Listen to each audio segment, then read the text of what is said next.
Welcome to the Marc Silber Show, Advancing Your Photography, brought to you by SanDisk. We connect you with photographers who have mastered their craft, sharing their insight and showing you their photography tips so you can go right out and use them. We're here at Silber Studios with our guest Chris Burkard, a freelance surf photographer. Chris won the first annual Follow the Light Foundation grant, and he's worked for more than 35 national and international publications, including Surfer, Surfing Magazine, and many others. I'm really envious of the slew of big-name clients he's managed to gather. He's been the senior staff photographer for Water Magazine and Surfline.com and has already published his first book, The California Surf Project. Hey Chris, thanks for joining me on my show. Yeah, absolutely. Yeah, thanks for having me.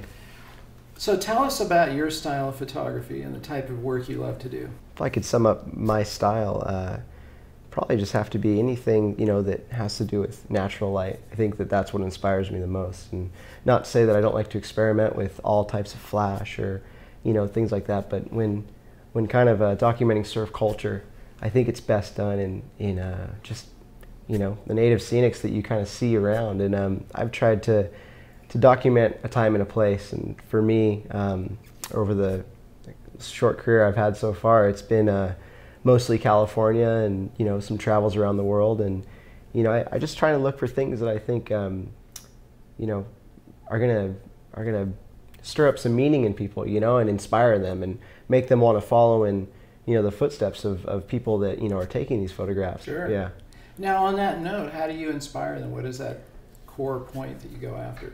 I think that as photographers, we're truly blessed to be able to travel and be able to see so much of the world and bring so much home with us. And when you're shooting, whether it's editorially or advertising or anything, I think one of the main goals is always to inspire those to kind of try and follow in your footsteps or want to go there or want to be there, and kind of shooting things that I think are attainable to people.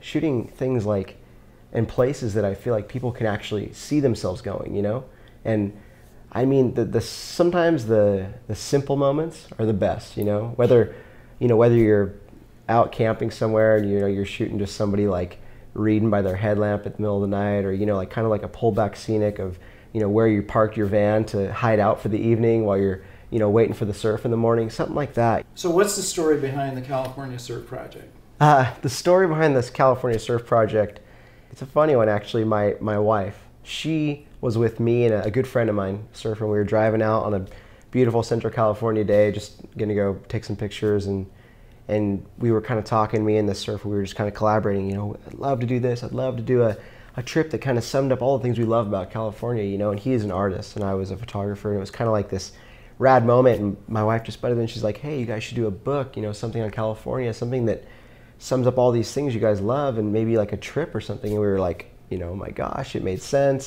So what are some of the key things that you use every time you pick up a camera, or even before you pick up a camera? It's so interesting because depending on your subject, I think that can change a little bit. But for me personally, what obviously best case scenario, every time I'd shoot, I would prefer to be shooting someone that is just natural in front of the camera first of all. And a lot of times, since my photos are not always based on subjects, they're based on landscapes or ocean, it's easy to kind of shoot them in their natural state. So I come from a train of thought where composition's first. And for me, I never really had the opportunity to attend, photography school and learn all that stuff. So what I did was I attended art schools, art classes, sorry, and took things that focused on, composition and drawing and things like this, where you could kind of paint your own picture. I wanted to basically reinvent the same feeling as you would in a painting, and you're looking at contrast, composure, lighting, shadows, all those things that kind of manipulate into the feeling. I think that one effect I always look for is, you're looking for an anchor point in a photo, where's going to be your ground, where's going to be your sky. And a big thing for me is always like depth. I really like to create depth, and so sometimes clouds will create depth, maybe a field. I've always been about like kind of moody, black and white, the moments in between. I've shot in the rain, I've shot in the snow. I don't even care, because sometimes that's all part of the trip. You're gonna get your A+, great sunny photos, but it's kind of like about building the story. I always look for those moments in between, where it's it's someone maybe just getting ready, or they don't know you're shooting, or you stop and you see something that's just like absolutely beautiful, and maybe it's more than just capturing like that moment, but you want to kind of pull back and see like, okay, this is all beautiful, but what's going to be more interesting? Is it going to be me taking in this moment, or is it going to be the people I'm with?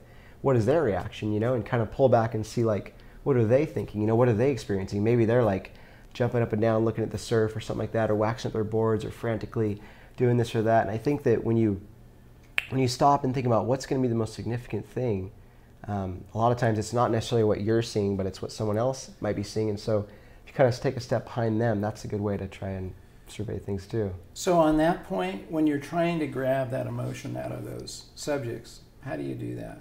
A lot of times it's just as simple as thinking about, like a lot of photographers do, write down some key moments you want to get photos of. A lot of times on trips, say, some of the most distinctive moments on the trip are when the local surfers meet the surfers that you came with from out of town or something like that. So that moment is key. Mm-hmm. Even just a handshake, what they talk about, maybe they're going to check out each other's boards. That's a great moment, One thing I love to do, and that, a lot of National Geographic photographers have always, given, countless tips and advice, that is like, shoot low, shoot high, never shoot eye level, because that's what we always see, and we're trying to kind of look for something different. Mm-hmm. So some of my favorite photos, and a lot of the photos in the book, will be like laying on the ground, shooting up through weeds or shooting up through grass, which I like to call like, insect level, where you're kind of looking up, getting that perspective of real low, and I think that's great kind of too, when you get a little bit pulled back when you do that, or you try and shoot high and kind of look down. You never want to be like looking like airplane down on your subject, but just kind of getting something so you kind of show a whole scene. And maybe you're in a crowd and you don't want to show just the back of people's heads, but you want to show how many people, so you kind of raise up a little bit. Or